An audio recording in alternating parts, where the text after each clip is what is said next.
Entonces acá seguimos con la serie de reuniones, de charlas con los autores del libro El Príncipe Galeotto. En este momento nos encontramos con los doctores Viviana Kluber y Ezequiel Abásolo, doctores en Derecho, entre muchas otras titulaciones, que vienen a charlar con nosotros de su artículo La enseñanza de historia del derecho en tiempos de coronavirus. Vamos a tocar su faceta docente, porque tiene muchas otras facetas. Antes de hacerle un par de preguntas sobre el artículo, y teniendo en cuenta el artículo, cuando empezó todo esto, muchos intelectuales hablaban de que iba a haber un cambio de paradigma económico atrás de esta crisis, especialmente Zizek hablaba de que la única manera de poder salir del desastre económico era transformando el sistema capitalista en un sistema comunista, en pocas palabras. En ese momento yo pensaba, como pienso ahora, que en realidad el paradigma ya cambió. Ya el paradigma cambió y empezó a cambiar en la década del 70 y se terminó de afirmar ese cambio de paradigma en el año a comienzos del siglo XXI. Y ese cambio de paradigma fue tecnológico, especialmente en las telecomunicaciones, de la comunicación. Hoy nos toca ver esta realidad total en su total crudeza, ¿no? Nos agarró la crisis por COVID-19 a principios de años, un poquito antes del comienzo de clases, y a ustedes los agarró esto de sorpresa, como a todos. Tuvieron que adaptarse a esto nuevo. ¿Cómo les resultó? Bueno, en realidad, como decimos nosotros en el artículo, muchos de nosotros ya tenía alguna experiencia en clases a distancia, pero eran experiencias esporádicas. Sabíamos que teníamos la instancia presencial. Cuando se suspendieron las clases de un día para otro, es cierto, ya muchos de nosotros habíamos comenzado a dar clases en forma presencial, y de un día para otro tuvimos que ocuparnos de no dejar abandonados a nuestros alumnos y de tratar de armar un protocolo de emergencia.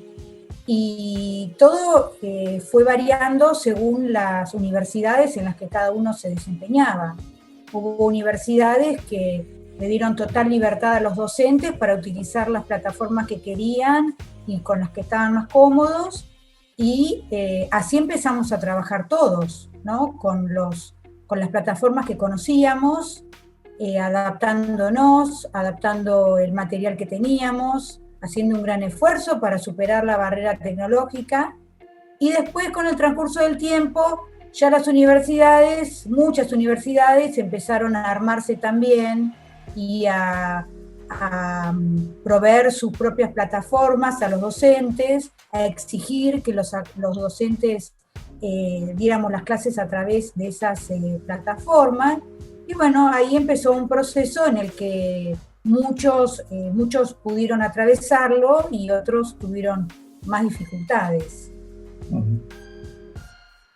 Bueno, y aprovecho un poco lo que dice Viviana, más allá de que siempre nos vamos a quedar con sabor a poco. Empieza la conversación, gente con experiencias, con perspectivas, con miradas antropológicas diferentes, no contrapuestas, pero sí diferentes, podemos ver cosas distintas. Pero esto último que dijo Viviana me parece muy interesante, y nosotros también en nuestra colaboración decimos algo que creo que puede dar para otro trabajo o para otro libro, que es la idea de un darwinismo pedagógico en este caso, pero yo pensaba, escuchándote también antes, Leandro, el tema de las discusiones sobre qué transformaciones, cómo se dieron las transformaciones.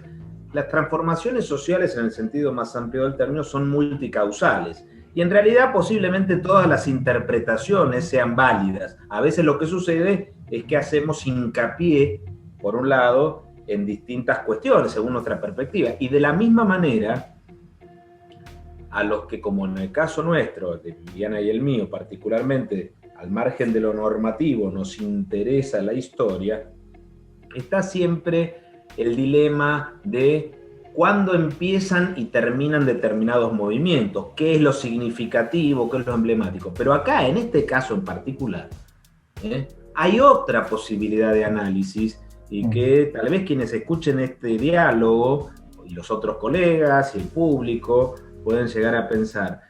Está una tensión entre, podríamos decir palabras, evolución y revolución. Acá hubo, aplicando esa analogía con la historia natural, casi una extinción masiva. Acá va a haber un antes y un después. Que esto no significa ni que sea bueno ni que me guste, sino es una descripción de los fenómenos. No sé qué opina acá. Está mostrando de una manera salvaje un cambio que ya se venía perfilando y que al cual algunos eran reticentes. En la experiencia de ustedes, ese darwinismo pedagógico afectó a muchos docentes o fueron pocos? Si vos me permitís, y si me permite Viviana, esta grosería de no dejarla hablar, pero me hace acordar mucho, yo veo esto, al margen de esa imagen de las extinciones masivas de los dinosaurios y cosas, me hace acordar mucho el tema del paso del cine mudo al cine sonoro. Hubo muchos que estaban en la cresta de la ola y que el cine sonoro se venía, y cuando apareció hubo quienes no se adaptaron. Esto es una cuestión de adaptación que no tiene tanto que ver, porque es muy fácil a veces plantearlo, fácil, es simple, uno dice, bueno, la gente de mayor edad. Nosotros, Viviana y yo, hemos visto maestros venerables que se están adaptando a la tecnología. Y yo he visto, esto no lo he conversado aún con Viviana, pero yo he visto alumnos que dicen, profesor, quiero dejar el curso porque no me encuentro en esta modalidad de clases a distancia. Voy a esperar a que venga la presencialidad. Bueno, ese es un muchacho joven que no está adaptado a los tiempos. Claro. Nosotros creemos que esta modalidad llegó para quedarse. O sea, que de nada sirve patalear y lloriquear y decir a mí no me gusta, yo extraño la presencialidad, yo le quiero ver la cara a los alumnos, porque no hay otra posibilidad. Esto llegó para quedarse. Si podemos llegar a superar la pandemia, probablemente se tome muchísimo de esta modalidad, se adopten modalidades híbridas, en las que haya parte presencial y parte virtual, pero esto llegó para quedarse. Entonces, como decimos en el artículo, hay que animarse a cruzar el puente. El que cruce el puente, como dice Yuval Harari, va a quedar, y el que no pueda cruzar el puente va a quedar del otro lado. Va a ser como ese actor que no se pudo adaptar al cine sonoro.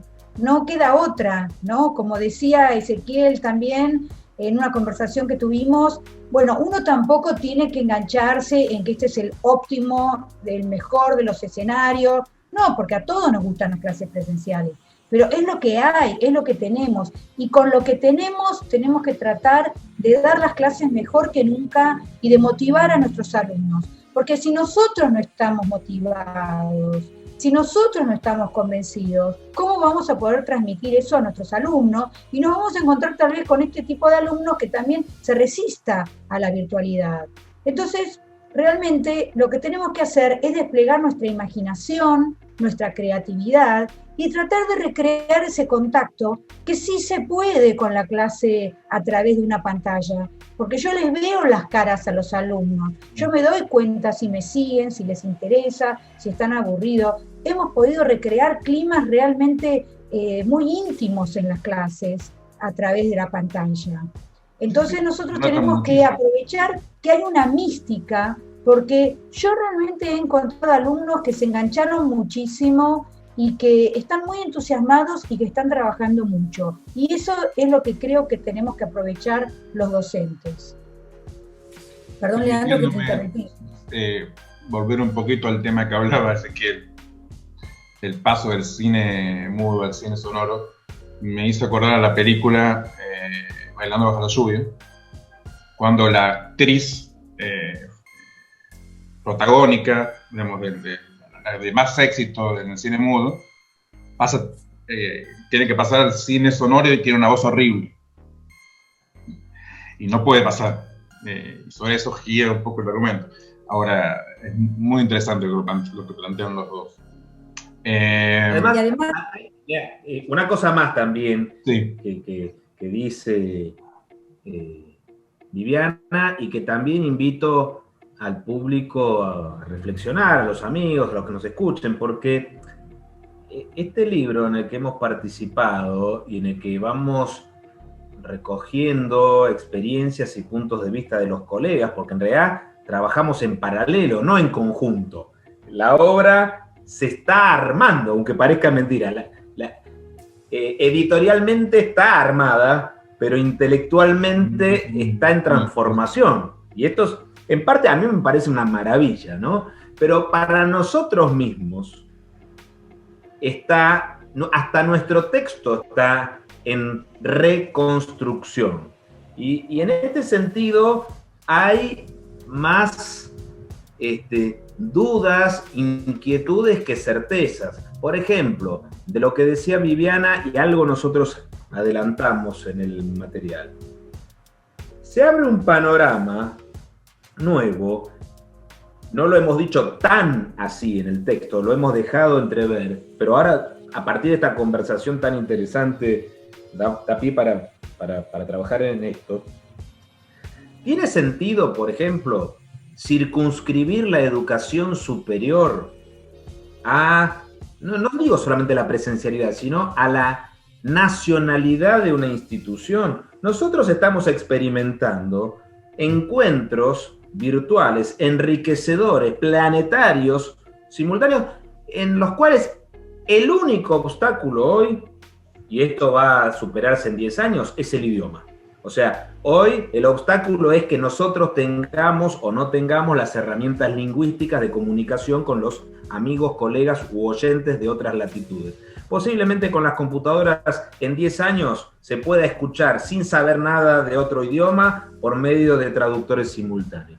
Y se acabó la nacionalidad en los cursos. Entonces vamos a tener que pensar en nuevas maneras de certificar, nuevas maneras de también el otro tema también. Y integrar de una manera diferente los temas, ¿no? Porque también el currículo a veces está nacionalizado, ¿no? A veces el currículo... A eso es a lo que voy. O sea, incluso en esa visión dialéctica entre reflexión y realidad, ya podemos adivinar una realidad que nos va a interpelar de otra manera. O sea, tenemos que pensar, por ejemplo, en la educación superior de otra manera, e incluso el día de mañana, por supuesto, con las resistencias que tienen los estados, porque la lógica estatalista, no digo una lógica ajena a un poder público, sino que los poderes públicos se tienen que reformular de otra manera. ¿Cuál sería el problema de poder armar una currícula universitaria con cursos digitales en horarios diferentes, con modalidades diferentes, en instituciones universitarias diferentes? Tal vez sea necesario pensar en certificadoras internacionales de calidad para decir, mire, usted tomó este curso de esta universidad o de esta institución académica de alto nivel que se asimila a una universidad y tiene que tener estas características, mi amigo, para... Listo, bueno, falta ser... El mundo va a ser, digamos, volviendo a las muy inteligentes reflexiones de Viviana. Esto llegó para quedarse. No sabemos, obviamente, qué es lo que va a quedarse, porque está cocinándose, está armándose. Pero si hay una certeza, es que el mañana, que ya es hoy, no va a ser el ayer. Esto es lo que tenemos que tener claro. Y además también... además también, como decíamos nosotros, aprovechar estas fortalezas, ¿no? Y estas posibilidades, de encontrarle las ventajas, como decía Ezequiel, de poder recibir el aporte de docentes de todas partes del mundo, oportunidades únicas cuando los alumnos, por ejemplo en Argentina, que estamos lejos de todo, tuvieron la oportunidad de escuchar profesores de todas partes del mundo. El alumno que no viajaba, que no se iba a estudiar afuera, se recibía habiendo escuchado una sola voz, un solo estilo de enseñanza, y ahora con esto, como decía Ezequiel, con esas posibilidades y otras más que se pueden dar, va a tener un tesoro inagotable de poder escuchar a los mejores realmente. Y bueno, habrá que hacer, como dice Ezequiel, un procedimiento, una certificación de calidad, una homogeneización, bueno, algo va a ser, pero que no va a ser imposible. Ya lo hicieron las universidades europeas con el sistema de Bolonia, y esto va a ser darle una vuelta de rosca más a un sistema que ya empezó a ponerse en marcha. Dos observaciones que me acaban de surgir por las cosas que acaban de decir ustedes. Uno, en lo que acaba de decir Viviana, que tiene que ver con esto que viene para quedarse. Esta educación virtual que pasa a ser transnacional. Ustedes ven, según su experiencia docente y según cómo fueron viendo que fue evolucionando la visión de los diferentes gobiernos sobre la educación a través de las medidas del Ministerio de Educación, ¿creen que el Estado va a dar cuenta de esto? ¿O el Estado puede llegar a tomar esto como un simple paréntesis para volver todo atrás? Pues? Bueno, si me permite, Viviana, yo te voy a dar una opinión. Como todas las cosas, son opiniones, son intercambios, pero acá nosotros nos encontramos con fenómenos sociales que son, yo diría, imparables, y que o el Estado se adecua o el Estado se va a terminar convirtiendo en un espectador pasivo, secundario, irrelevante. Supongamos esto que acabamos de decir: la educación virtual vino para quedarse. Y bueno, yo vivo en Buenos Aires y quizás me licencio en filosofía o en historia en España, desde mi casa. Chau, se acabó. Y que el Estado me diga: no, usted no va a ser. ¿Cómo que no voy a ser licenciado en historia? ¿Usted quién es, señor Estado? Yo lo hice por internet y me van a dar el diploma y tengo la habilitación. Chau.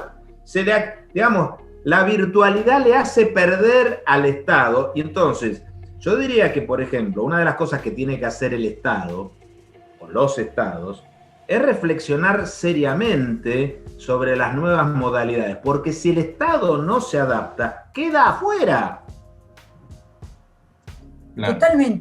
Totalmente, pero yo creo que también, y ahí el Estado tiene un rol fundamental, es que todos estos pasos se van a poder dar adelante en la medida en que vayan desapareciendo las desigualdades económicas.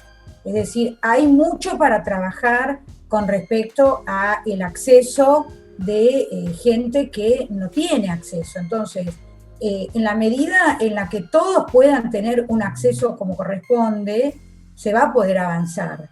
Mientras tengamos que retroceder porque algunos no tienen ese acceso, no vamos a poder salir de esta. Bueno, pero yo voy a tomar la idea magnífica de Viviana, y que es muy cierta. Bueno, acá la realidad nos interpela para concebir, plasmar y exigir nuevos derechos. El derecho al acceso digital es un derecho humano, quedó plasmado, está claro, ¿eh? Y esto tiene que estar previsto. Hoy, a lo que a nosotros los juristas nos interesa, y está muy bien, hay nuevas vulnerabilidades. Hoy el nuevo vulnerable es el que no tiene acceso al mundo digital, porque no conoce, porque no tiene el dinero, porque la conectividad no llega. Son variedades, pero estos son los nuevos revolucionarios franceses del siglo XXI. los que no tienen acceso al mundo digital. Y para ellos tenemos que estar trabajando. Sí. Exactamente. Y a mí me parece que esto debería venir también acompañado con que en la escuela secundaria también se viva este proceso, ¿no? Y que no... Claro, bueno, pero por ejemplo, yo no voy a tener mucho más tiempo para compartir. El tema está interesantísimo, creo que nos quedamos con poco, porque hay muchísimo para decir. Pero los pedagogos plantean desde hace mucho tiempo cuestiones que no están equivocadas en sí mismas, pero que ven el fenómeno desde un aspecto lateral o periférico.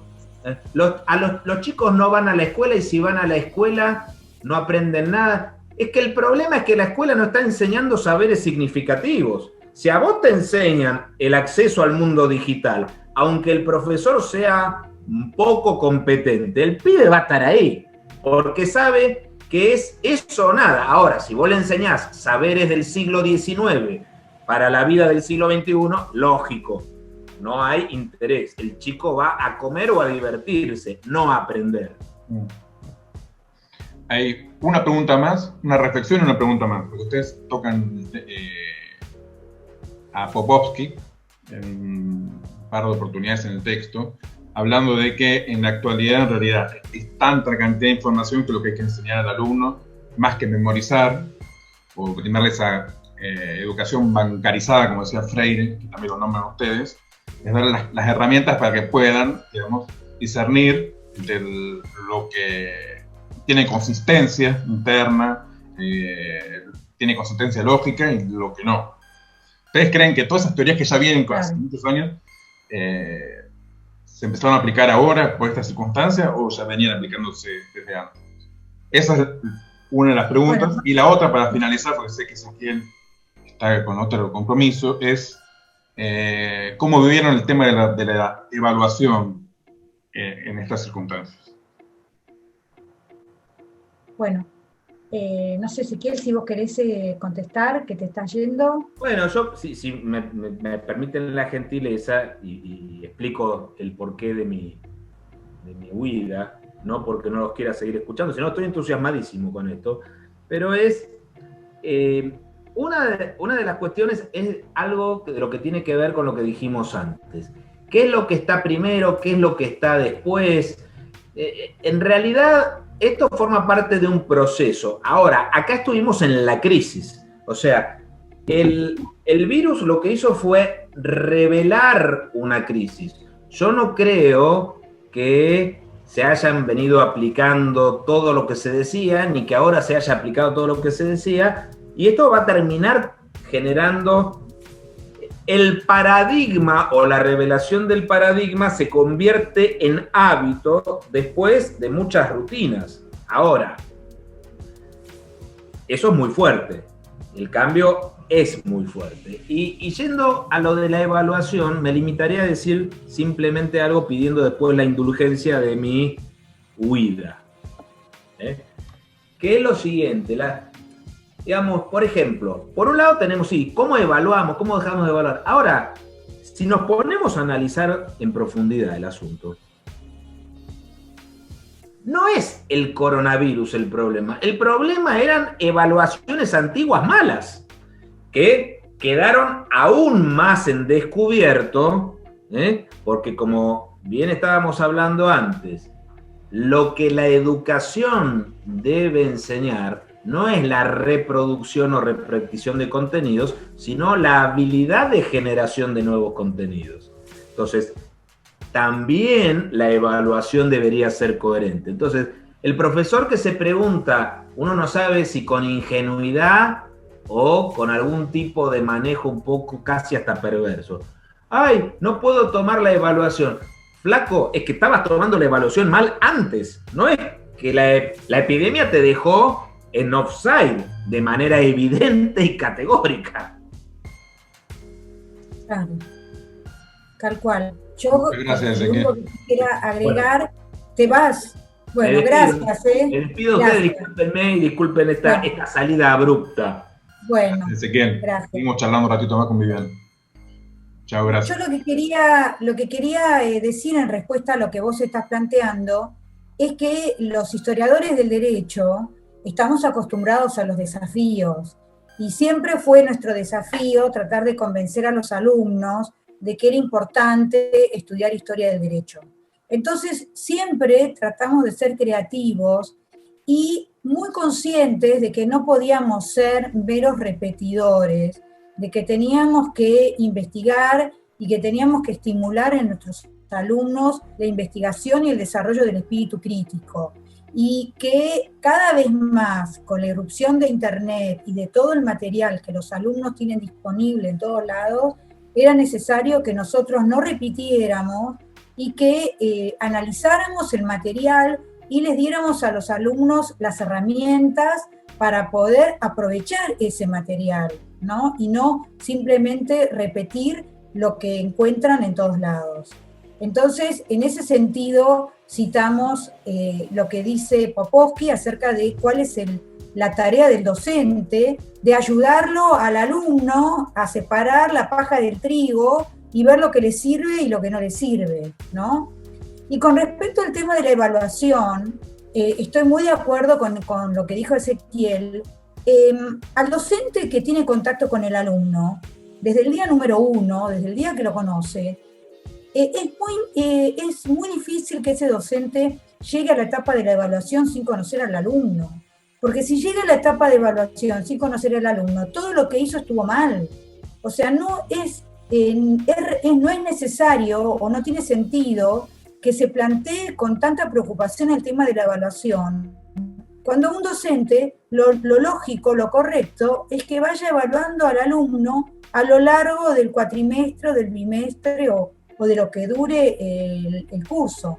Entonces, cuando llega el momento de evaluar, el docente ya sabe si ese alumno aprendió lo que el docente le quiso transmitir o no se lleva nada del curso. Entonces, digamos que tendría que ser una consecuencia natural de lo que fue el desarrollo del curso. Totalmente, Viviana. ¿Vos querés agregar algo? ¿Hacer alguna acotación? No. Simplemente agradecerte, simplemente decirte que disfrutamos mucho escribiendo el artículo, que realmente volcamos estas reflexiones que venimos acuñando desde hace tantos años que estamos dedicados a la docencia, y que espero que les sea útil a los docentes y que lo compartan y que nos hagan llegar sus opiniones, porque como decíamos antes, esto recién empieza y va a seguir habiendo intercambio y discrepancia y bueno, y eso es lo importante, seguir trabajando y seguir logrando nuevos consensos. Me parece tan interesante el artículo, realmente los felicito, les agradezco su participación. Esto va a ser subido a YouTube y lo que voy a intentar es que se arme un foro también para que la gente pueda participar sobre esta temática, porque me parece que buenísimo. Fue un diálogo hermoso, de muchísima profundidad y da para mucho más, aunque la plataforma es tiránica con los tiempos, que ya está diciendo que se acaban los 40 minutos.